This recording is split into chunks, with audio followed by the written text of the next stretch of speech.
एक आपण सगळ्यांनी समजून घेतलं पाहिजे, तिथं कोणाची चर्चा झाली, कशी झाली हे त्यांनी सांगावं ना, नावं सांगा.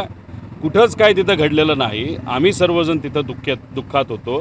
पवार साहेबांना सुद्धा तिथं शब्द निघत नव्हते, अशी तिथं परिस्थिती होती.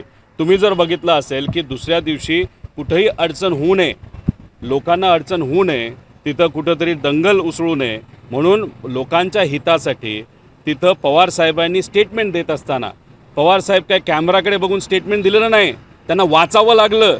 कारण का पवार साहेब इतके भावनिक झाले होते, त्यांना शब्द फुटत नव्हते, म्हणून त्यांना काही गोष्टी लिहून दिल्या, त्या वाचल्या. ही आमची परिस्थिती होती. आणि याच्यात तुम्ही आज राजकारण करत आहात. आता तुम्हीच बघून घ्या की गेल्या काही दिवसांमध्ये विलिनीकरण हे शब्द आम्ही जास्त वापरले का त्यांनी जास्त वापरलेत. अजितदादा पक्षाचे जे कोणी चार जे लोक आहेत त्यांनी काय केलं आहे, तर त्यांनी फक्त हे विषयाला जिवंत ठेवलेलं आहे. का? याच्याशिवाय त्यांचं महत्त्व तिथं दिसत नाही. मला फक्त या नेत्यांना एवढंच सांगायचं, राजकारण तुम्ही करा, आम्ही आमच्या लेवलला करू, पण आत्ता राजकारणाची वेळ नाही. पण तुम्ही तुमच्या पक्षामध्ये आज राष्ट्रीय अध्यक्ष कोण झाले, तर सुनेत्रा काकी झालेले आहेत. त्याच्याचबरोबर आज उपमुख्यमंत्री कोण आहेत, तर सुनेत्रा काकी आहेत.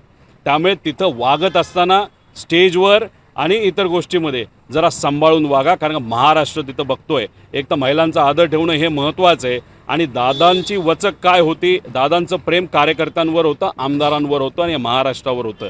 पण या जे काय 4 नेते आहेत त्यांच्या वचक तर नक्कीच दादांचा तिथं होता. अहो काल आम्ही बघत असताना किती वाईट वाटलं. ज्याला जागासुद्धा कुठं द्यायची तर ते नेते तिथे ठरवणार.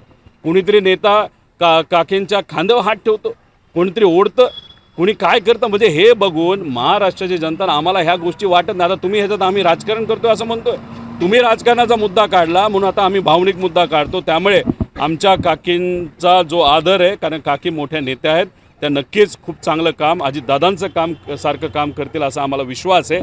पण जरा सांभाळून वागा आणि सांभाळून त्या ठिकाणी बोला, एवढंच या ठिकाणी सांगतो. पवारांना काल माध्यमांशी काही बोलायचं होतं का, असं दिसलं का तुम्हाला त्या दृश्यांमधून? कारण त्यांना काही नेत्यांनी सांगितलं की पुढचा अनुभव अशी दृश्य सध्या नाही, मी एक तर त्या सगळे भाषणं कुठं ऐकले नाहीत. काकींचं भाषण मी ऐकलं, भाषण ते चांगलं होतं, त्यातून संदेश त्यांनी त्या ठिकाणी चांगला दिला. त्याच्या व्यतिरिक्त जे बाकीचे बोलले त्यांचं भाषण पूर्वीही ऐकण्यासारखं नव्हतं आणि आजही ऐकण्यासारखं नाही. त्यात कंटेंटच नसतो, त्यात महत्त्वाचे मुद्देसुद्धा त्या ठिकाणी नसतात. त्यामुळे मी काय त्यांचं भाषण ऐकलं नाही. नंतर काय घडलं हे मला तरी त्या ठिकाणी माहीत नाही. पण एक आहे की सुनेत्रा काकी या सक्षम महिला आहेत, पवार परिवाराच्या एक घटक आहेत आणि मग त्याच्यात त्या प्रेस कॉन्फरन्सेसला सुद्धा समोर जाऊ शकतात. त्यांना वाटेल ते त्या ठिकाणी बोलू शकतात. जर कोणाला वाटत असेल की सुनेत्रा काकींना आपण कंट्रोल करू शकतो, दादांना कंट्रोल करता येत नव्हतं पण काकींना करता येईल, तर ते भ्रमात आहेत. थोड्या दिवसानंतर नक्कीच कळेल की ताकद काय असते आणि एक नेता कशा पद्धतीने पार्टी तिथं चालवत असतो.